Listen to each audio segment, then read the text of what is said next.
welcome to Tales of Honor Podcast, a podcast dedicated to telling the true stories of the Congressional Medal of Honor.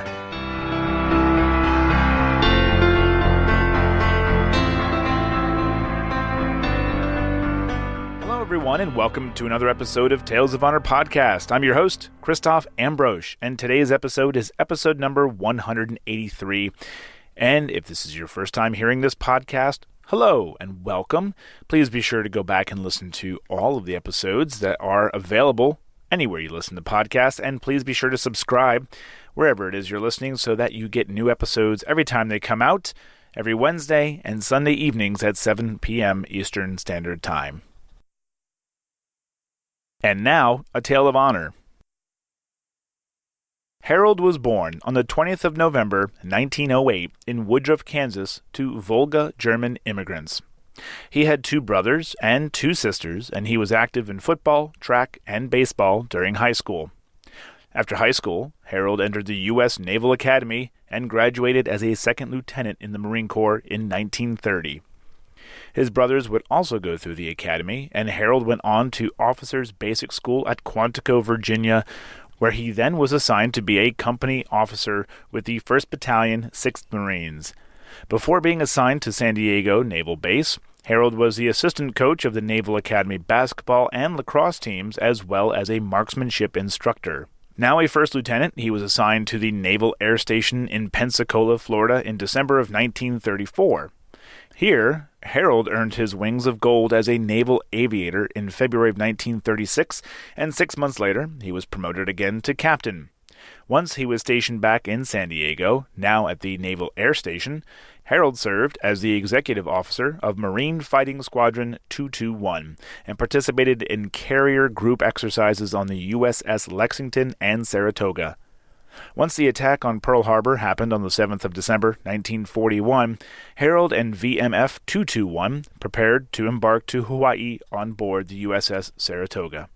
On the 29th of April, 1942, Harold was promoted to major and was in command of VMF 212, and they deployed to the South Pacific, where he was also responsible for the airfield that the squadron was using.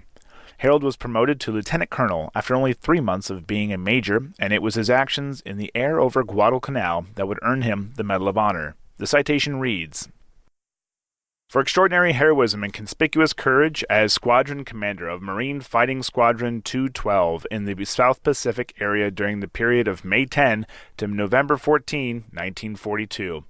Volunteering to pilot a fighter plane in defense of our positions on Guadalcanal, Solomon Islands, Lieutenant Colonel Bauer participated in 2 air battles against enemy bombers and fighters outnumbering our force more than 2 to 1, boldly engaged the enemy and destroyed 1 Japanese bomber in the engagement of September 28, and shot down 4 enemy fighter planes in flames on October 3, leaving a 5th smoking badly.